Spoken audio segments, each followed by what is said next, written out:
আমরা তো ফ্যাসিবাদের চোখে সন্ত্রাসী ছিলাম তখন। টিভি সেন্টারের 1 নম্বর আসামি, মেট্রো রেলের 3 নম্বর আসামি, সেতু ভবনের আসামি। তো আমরা তো বিজয়ী হয়েছি, তাই না? বিজয়ী না তো এদের দেশ মুক্ত হয়েছে না। এই দেশ মুক্ত করতে গিয়ে আমাদেরকে সাহসী হইতে হয়েছে, আগ্রাসী হইতে হয়েছে।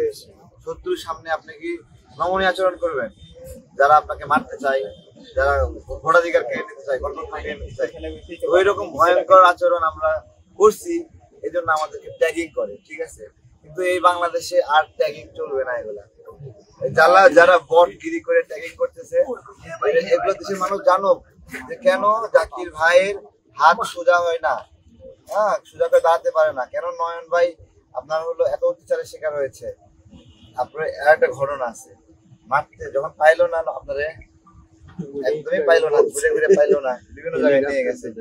এরপরে আমি আমাদের মারে যে গুলিবিদ্ধ না, আমাকে যে মারে, আমি মারে চলে বলতেছি নয়ন নামে একটা আছে, কই আছে? আমার বাড়ির পাশে একটা নয়ন আছে, হেরো আবার একটু দাঁড়িয়ে আছে, ঠিক আছে? আমরা তো দাঁড়িয়ে ছিল ভাবলি, ঠিক আছে, কাছাকাছি চেহারা। কি করছে, হেরে নিয়ে হেরে উঠায় নিয়ে আসছে।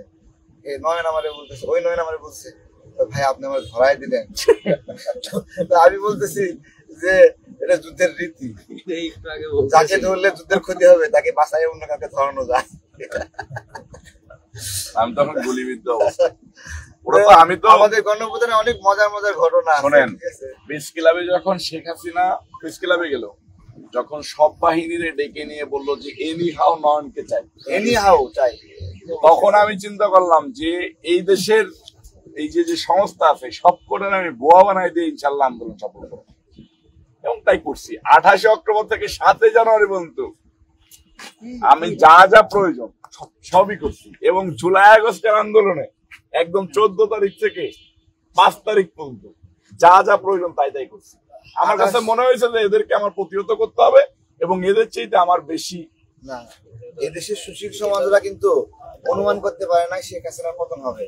বুদ্ধিজীবীরা কিন্তু বিশ্বাস করেনি শেখ হাসিনার পতন হবে, এবং বড় বড় রাজনীতিবিদরাও বুঝতে পারেনি শেখ হাসিনার পতন হবে।